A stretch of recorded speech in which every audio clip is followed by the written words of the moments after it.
Assalamualaikum warahmatullahi wabarakatuh.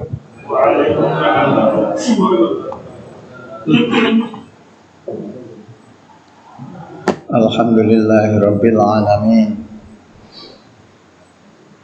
Wassalatu wassalamu ala asrofil anbiya wal mursalin wa ala alihi wa ashabihi ajma'in. Amma ba'du. Jamaah syukur rahimakumullah. Alhamdulillah kita dikaruniai kemampuan untuk menjalankan ketaatan di pagi hari ini dan untuk menambah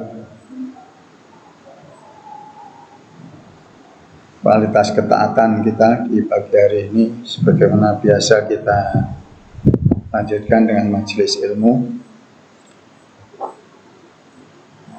Untuk kali ini masih meneruskan pembahasan tema la yakunu musliman hatta yusliman nasa min yadihi wa lisanihi, dan tidaklah menjadi muslim yang sempurna sehingga dia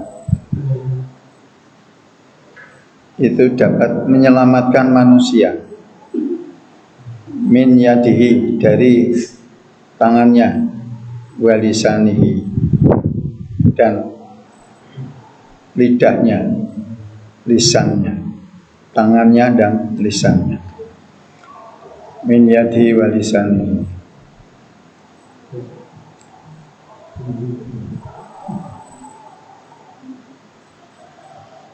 Ini keselamatan itu adalah harapan dari manusia hidup. Ini keselamatannya. Sukses tapi tidak selamat, itu juga enggak itu. Jadi selamat. Jadi memang kata Islam, lagi-lagi saya ulang, Islam itu ada dua yang dominan, yaitu Islam itu selamat dan menyelamatkan diri masing-masing maupun lingkungannya. Lingkungan itu lingkungan kecil keluarga, lingkungan besar masyarakatnya. Yang kedua adalah berserah diri kepada Allah. Mau berserah diri karena bagaimanapun kita tidak maha.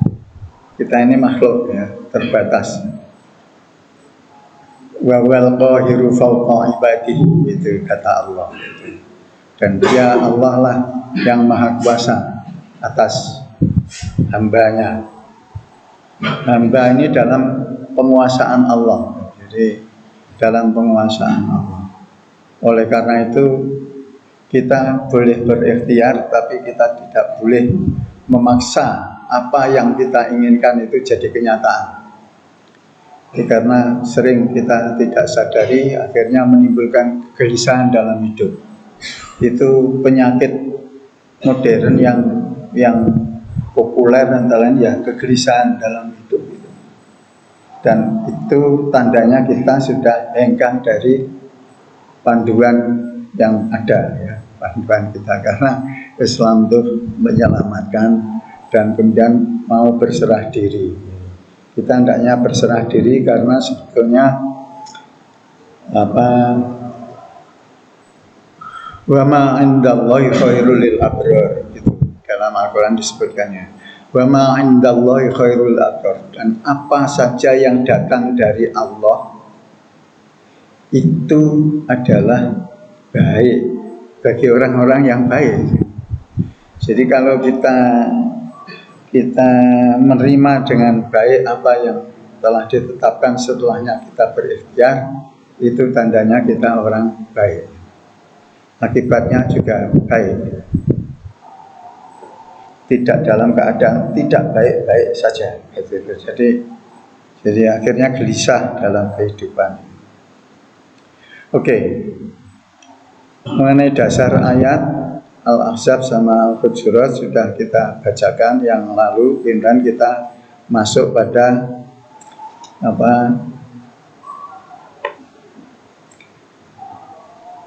hadis ya. Hadisnya ada 2 riwayat yang kita tampilkan, di mana mukharijnya adalah Ahmad bin Hambal, yang satunya mukharijnya adalah Bukhari.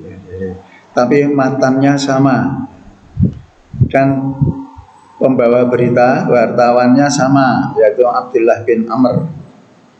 Abdullah bin Amr. Ini kalau wawunya hilang menjadi Umar ya. Umar. Kalau kata-kata begini kok wawunya tidak ada, maka ini harus dibaca Umar. Tapi kalau ada wawu, maka harus dibaca Amr. Maka di terjemahan Indonesia biasanya Amru, tulisannya Amru, gitu kan. Ada wawu.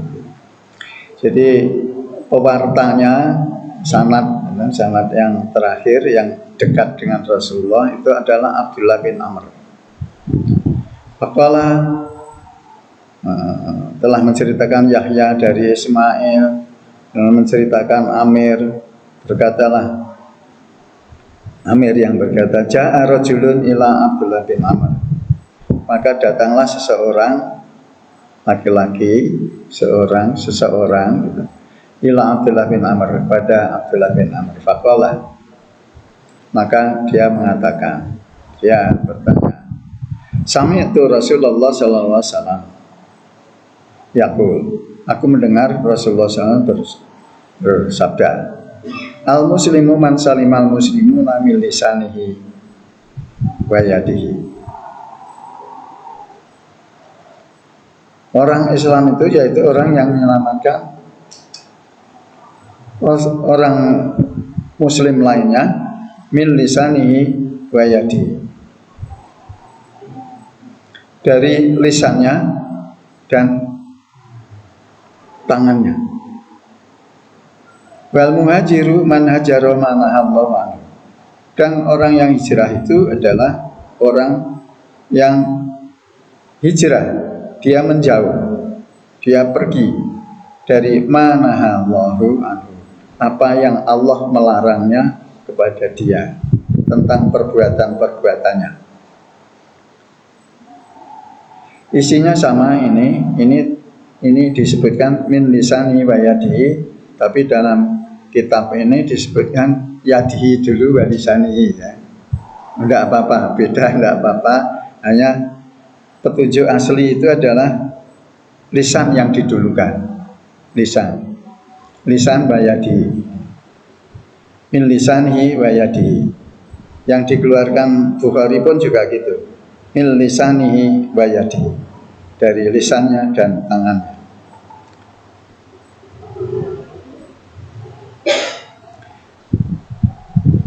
Lisan dan tangan adalah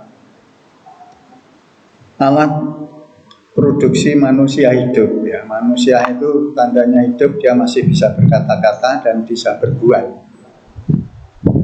Lisan itu outputnya kata-kata, ucapan. Ucapan itu macam-macam, sebaik ucapan maka ucapan yang baik.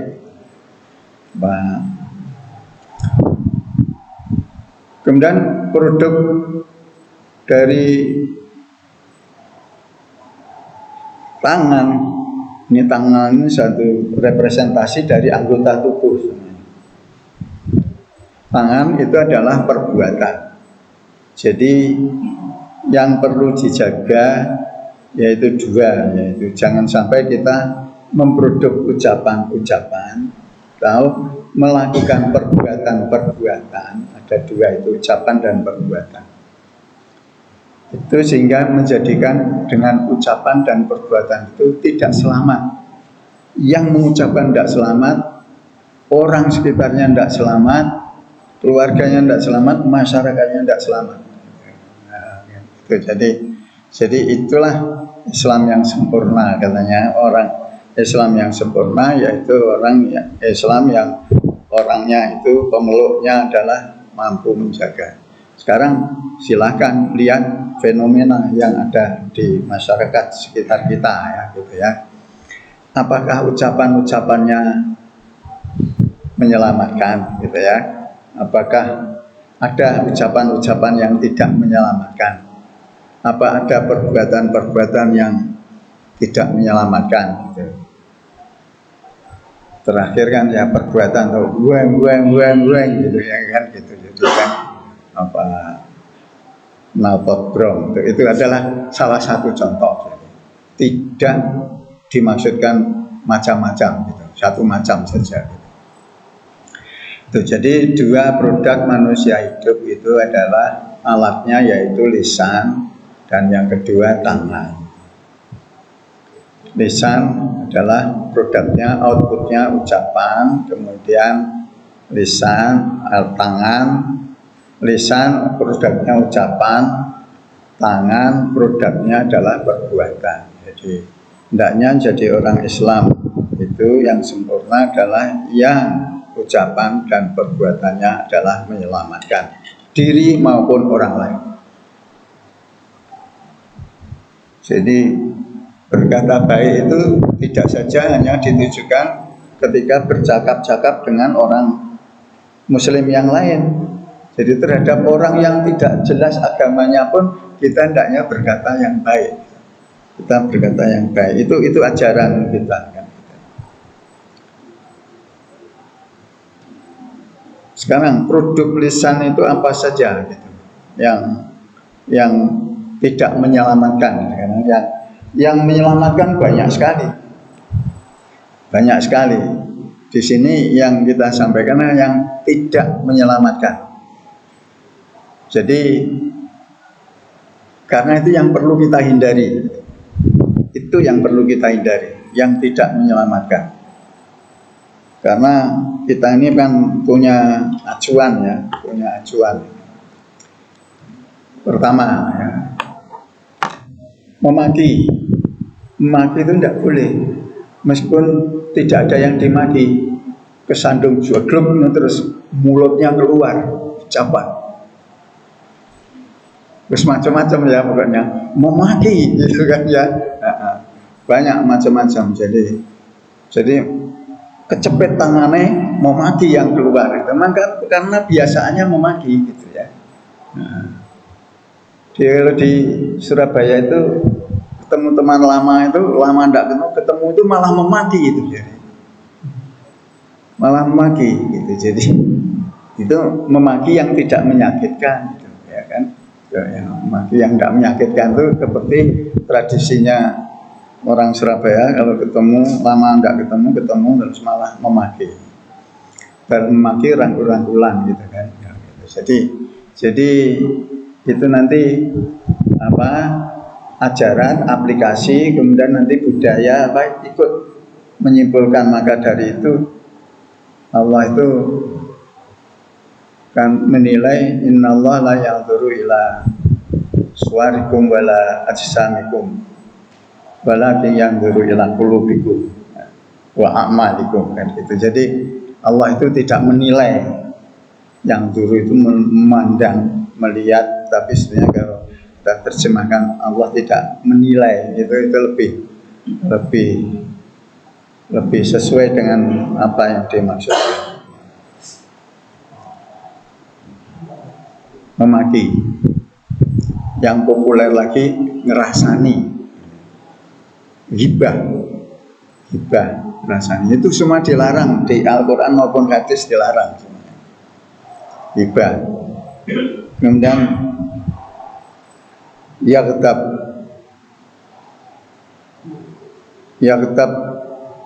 itu menggoyang sehingga menjadi keruh kalau air. Kalau menjadi hiruk pikuk gitu ya, hiruk pikuk itu kan. Jadi itu Ibnu Mas'ud mengatakan sibabul muslimi, ya, riwayat ya, Nabi berkata, yang meriwayatkan Ibnu Mas'ud, yang mukharijnya Bukhari, mengatakan sibabul muslimi fusukun wa qitaluhu kufrun. Orang muslim yang memaki itu adalah fasik. Fasik itu durhaka.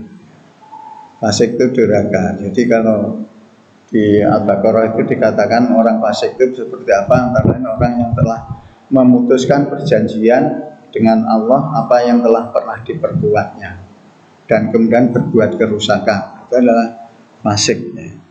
Fasik.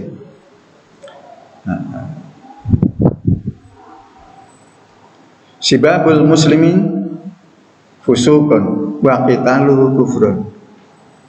Memakinya orang muslim itu adalah merupakan perbuatan durhaka. Durhaka kepada siapa? Durhaka kepada Allah dan Rasulnya.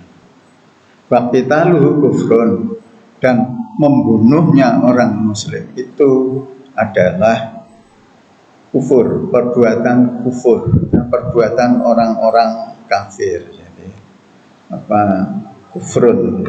Jadi itu pesan Nabi yang diriwayatkan oleh Ibnu Mas'ud, ya. Kemudian ada yang diriwayatkan oleh Aisyah radhiyallahu anha, diriwayatkan oleh Aisyah radhiyallahu anha. Qala la tasabbul amwat, janganlah engkau memaki orang yang sudah mati. Memaki di sini wujudnya banyak. Bisa memaki itu menunjukkan aib, habis mandi kemudian malah woro-woro publikasi. Bukan nih, kamu ngerti tidak? Kemudian ada yang mungkin karena kegilas semuanya menceritakan itu kan tidak boleh. Maka dari itu di dalam sholat jenazah itu salah satu doanya kan ada Allahumma la tahrimna ajrahu wa la taftinna ba'da. Biasanya di susunan doa yang terakhir, Allahumma la tahrimna ajrahu, ya Allah jangan kau halang-halangi aku terhadap pahala yang kau berikan kepada dia.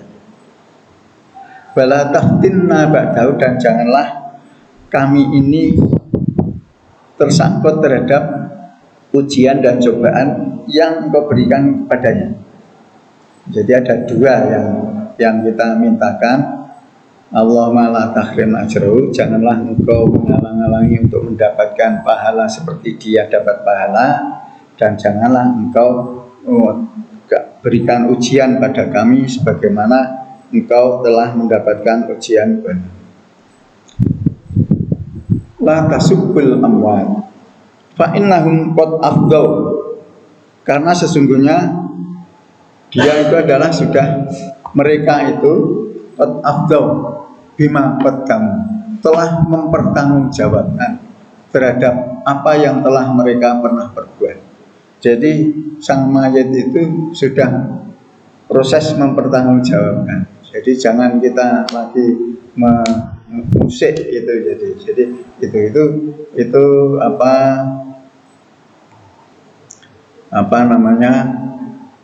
pesan tidak boleh memaki orang.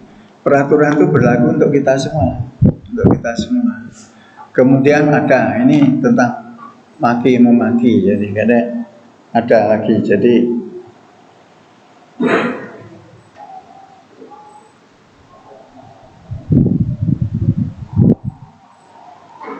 dilarang memaki kepada orang yang menyembah selain Allah. Jadi kepada pemeluk agama lain itu kita tidak boleh memaki-maki. Dulu pernah mubalik terkenal di Surabaya. Itu memang dia pakar perbandingan agama. Jadi dia menguasai itu kitab suci yang lainnya itu. Kitab suci yang lainnya itu dia kuasai. Tapi begitu bicara dia sudah tidak terkendali lagi. Kemudian maka dia sampai memaki pada pendeta-pendeta yang ada gitu. Karena yang dia telah mengajarkan Trinitas, merubah dari Tuhan yang satu menjadi Tuhan yang tiga dan lain sebagainya gitu. Karena kalau kita memaki orang yang menyembah, orang yang berdoa kepada selain Allah, nanti dia akan membalas yang dimaki bukan kita, tapi Allah kita yang dimaki. Allah kita yang dimaki. Jadi janganlah engkau memaki orang-orang yang berdoa kepada yang selain Allah, nanti mereka akan memaki Allah tanpa ilmu, ya. Tanpa ilmu dan didorong dengan hawa nafsu mereka. Jadi betapa bahayanya itu mulut, ya, mulut itu baru memaki, baru belum nanti yang rasan-rasan itu, ya, mengumpat, belum mengadu domba, ya tetap. Ini perbuatan sepertinya halal-halal saja. Kesan halal itu karena memang sering dilakukan dan banyak dilakukan oleh orang, sehingga kemudian kita mengambil kesimpulan sendiri, tidak sempat membandingkan bagaimana toh ajaran dalam agamaku, itu tidak, tetapi kemudian banyak kok. Ini bias daripada ajaran demokrasi. Saya bukan anti demokrasi, tapi demokrasi itu kan pokoknya 50% persuatu itu yang baik gitu loh, ya. Nah, jadi yang baik, yang jadi, yang apa itu semuanya. Jadi apa, seolah-olah yang salah itu kalau banyak yang setuju, maka itu menjadi suatu kebenaran. Jadi, padahal dalam Islam tidak begitu. Apa kan Allahumma arinal haqqa haqqa warzuqna tiba'anal batila batila warzuqna ijtinaba. Jadi yang benar itu adalah benar, yang batil adalah batil.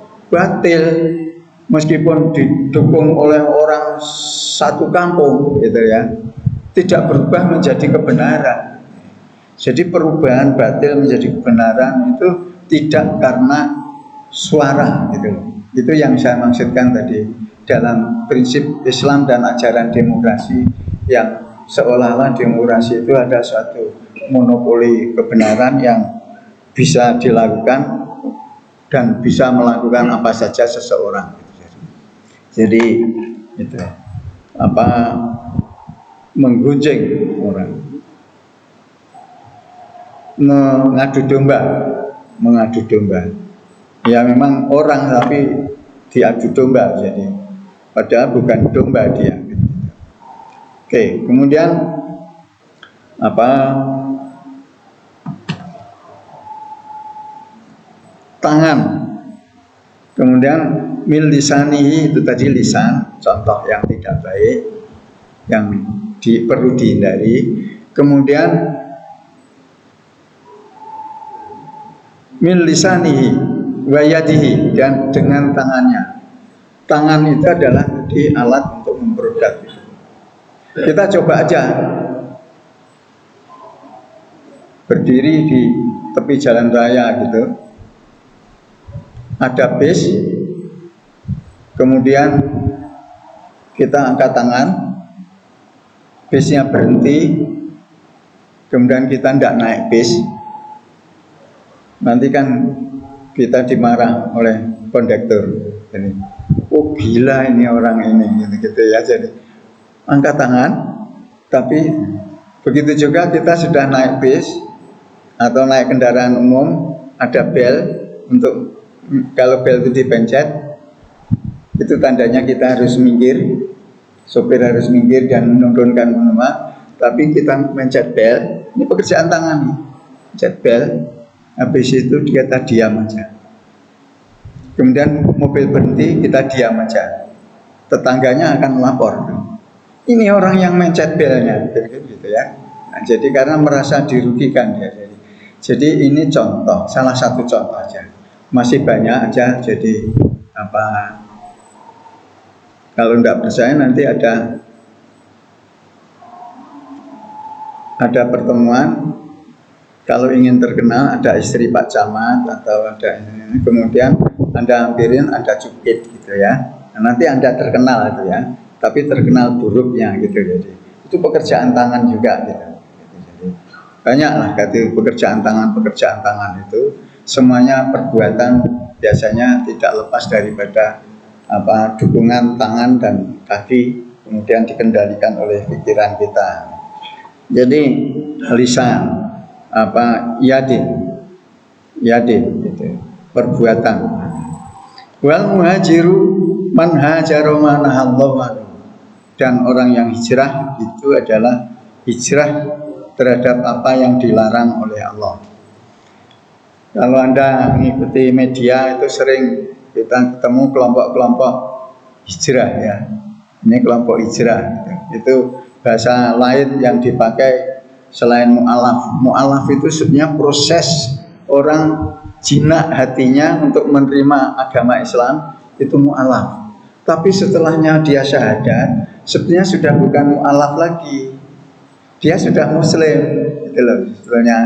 Tapi yang salah kaprah kan, biar sudah 10 tahun dia bersyahadat, dia dikatakan dia mu'alaf, dia mu'alaf gitu kan gitu. Jadi itu yang terjadi gitu. Jadi kita hanya meluruskan istilah itu. Maka kemudian ada istilah baru hijrah gitu. Dia ini kumpulan orang-orang yang hijrah gitu. Hijrah pada dasarnya kalau kita teliti lagi sebenarnya mereka semuanya minal mu'allafin ya, minal mu'allafin. Jadi sebenarnya proses sampai dengan ritual syahadat pengakuan itu sebenarnya berubah jadi muslim.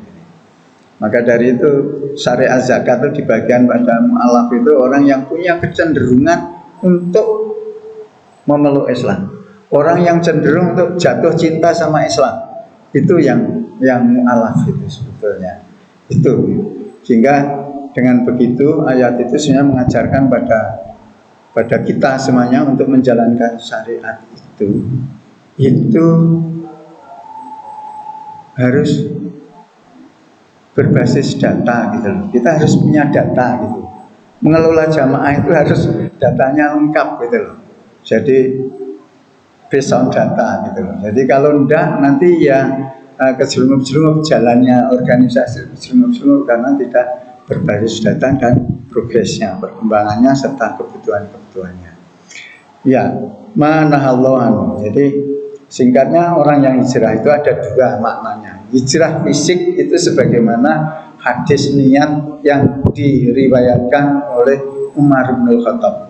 Itu salah satu rawi, hanya satu-satunya rawi tentang hadis niat itu adalah Umar bin Khattab. Tidak ada dari Nu'man bin Bashir atau dari Abdullah bin Umar, Abdullah bin Amr, tidak ada. Abdullah bin Abbas, enggak. Jadi dari Umar bin Khattab.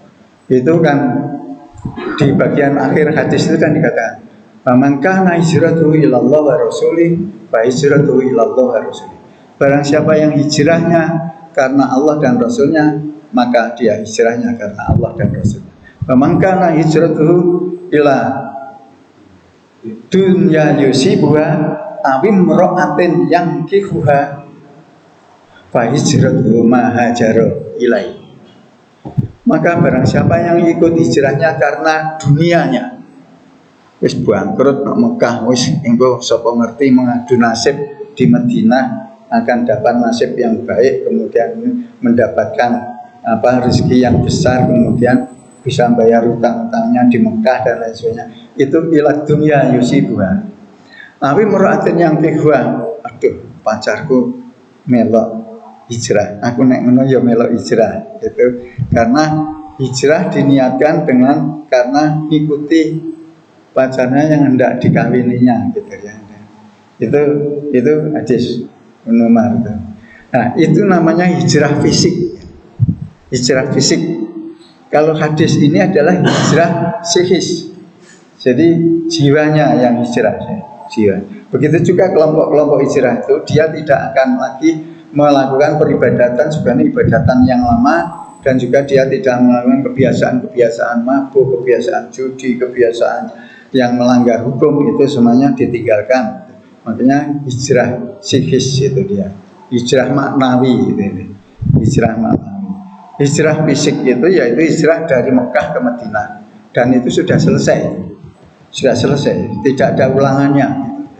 Tapi yang masih terus berjalan sampai hari kiamat adalah hijrah psikis. Kita semuanya dituntut selalu hendaknya bisa menghijrahkan diri sendiri kita dari kebiasaan yang tidak sesuai dengan tuntunan menjadi sesuai dengan ilama manahallah. Kita tinggalkan apa yang dilarang oleh Allah dan Rasulnya. Saya kira begitu. Mudah-mudahan ada guna faedahnya. Mari kita tutup dengan kafarah majlis. Subhanakallah wa bihamdika asyhadu an la ilaha illa anta astaghfiruka wa atubu ilaik. Assalamualaikum warahmatullahi wabarakatuh.